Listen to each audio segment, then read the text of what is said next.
The biologist Richard Dawkins has written at great length about genetics and has committed much of his academic career to answering the questions that arise from Darwin's theory. Something has to explain the novelties themselves. Yeah. Well, the novelties themselves, of course, are genetic variations in the gene pool, which ultimately come from mutation and more proximally come from sexual recombination. There's nothing very inventive or ingenious about those novelties. I mean, they are random. And they mostly are deleterious. Most mutations are bad. And so you really need to focus on natural selection as the positive side, and it's only natural selection that produces living things which have the illusion of design. The illusion of design does not come from the novelty. What was it about that early novelty, before it culminated in something as useful as a feather? Where could natural selection get its purchase upon something which was no more than a pimple? There cannot have been intermediate stages which were not beneficial. There's no room in natural selection for the sort of foresight argument that says, well, if we got to persist for the next million years and it'll start becoming useful. That doesn't work. There's got to be a selection pressure all the way. So there isn't a process, as it were, going on in the cell saying, look, be patient. No. It's going to be a feather, believe me. Yes. It doesn't happen like that. There's got to be a series of advantages all the way in the feather. If you can't think of one, then that's your problem, not natural selection's problem. Natural selection, well, I suppose that is a sort of matter of faith on my part, since the theory is so coherent and so powerful.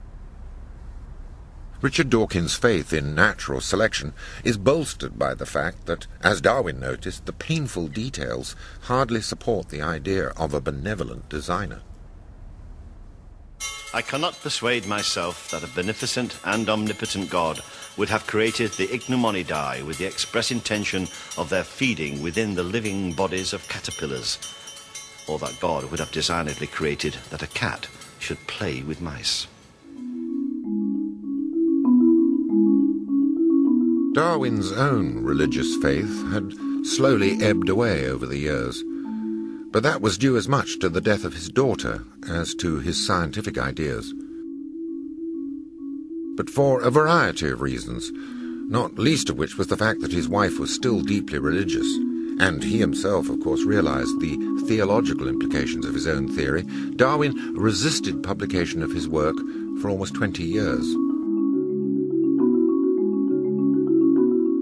It was only when another, younger man, Alfred Russel Wallace, submitted a work with almost exactly the same scientific conclusions that Darwin was pushed into publication, and as he feared, the reaction was dramatic.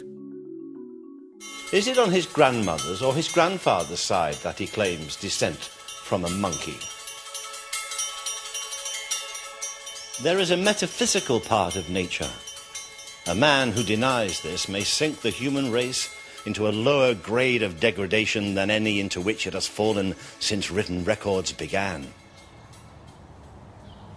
For understandable reasons, the established church was appalled by the theory of evolution because it denied the very idea of an inaugural creation in which all natural forms had been established from the outset.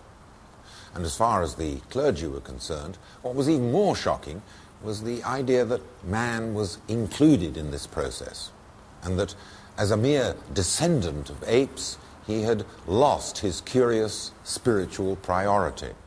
Man was no longer the star of this cosmic event. When you consider the relative ease with which educated Christians, as we've already seen, had been able to reconcile their beliefs with some of the new astronomical discoveries, it's not altogether surprising that, with the exception of ignorant and stupid fundamentalists for whom Darwinism is a blasphemy, there were, and still are, religious people willing and able to accommodate the now undeniable Darwinian proposals.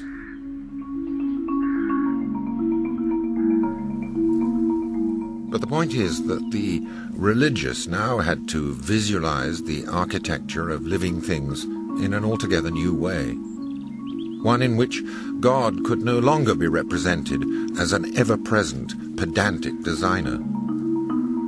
But while the religious view of God was growing more attenuated, those who took a skeptical and radical view were feeling more and more confident.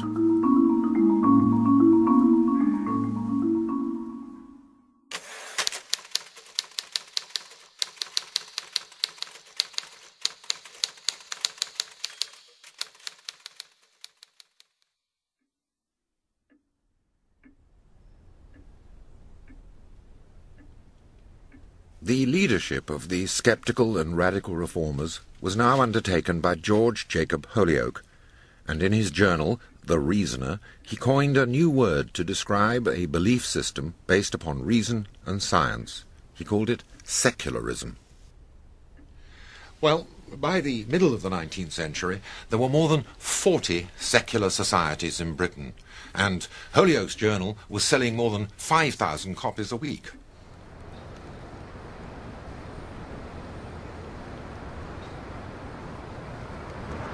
Secularism was hugely popular throughout the 19th century, and the National Secular Society still exists in the 21st century, here in Conway Hall in London. After Holyoake, the leadership of the secular societies fell to Charles Bradlaugh, a radical MP famous for being expelled from Parliament and briefly locked in the Tower of London for his failure as an atheist to swear on the Bible his oath of allegiance. Bradlaugh secured the right, which we still enjoy, for every man and woman in this country to affirm an oath rather than having to swear on the Bible. At the turn of the century, one might have been forgiven for thinking that disbelief would soon triumph, that religion would soon fade away and die. Nietzsche had just said, amongst many other things, that God was dead. So why should faith survive?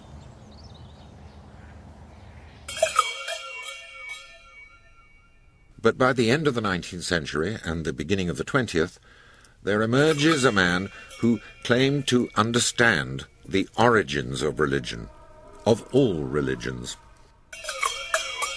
Sigmund Freud. Although Freud was by no means the first thinker to try and explain the psychological origins of religion, his account is perhaps the most systematic attempt to represent faith as something fundamental to early human mental development. Well, Freud, like me, came from a Jewish background, although for obvious reasons he was much more explicitly aware of it than I am. Even so, Freud never really identified himself with the religion itself, and as a student of science, he became increasingly suspicious of religion as a whole. And with the development of what became psychoanalytic theory, he began to recognize that the belief in God, that's to say in some sort of supernatural agency to which human beings were answerable, was the inevitable result of the infant's helplessness and his relationship to the apparently all-powerful figure of the father. Look, this is what he says about it in his book called The Future of an Illusion. The rest of our inquiry is made easier because this God-creator is openly called Father. The psychoanalysis of individual human beings teaches us that the God of each of them is nothing other than an exalted Father. So he saw religion as an illusion. Now, although he describes this as a wish fulfillment, it's quite difficult to see it entirely in that light, since the figure created by the infant imagination had punitive as well as benevolent characteristics. But however Freud explained that apparent contradiction, it's quite clear that he saw religion as false and profoundly unhelpful. Religious teachings are neurotic relics, and the time has probably come for replacing them with the results of the rational operation of the intellect.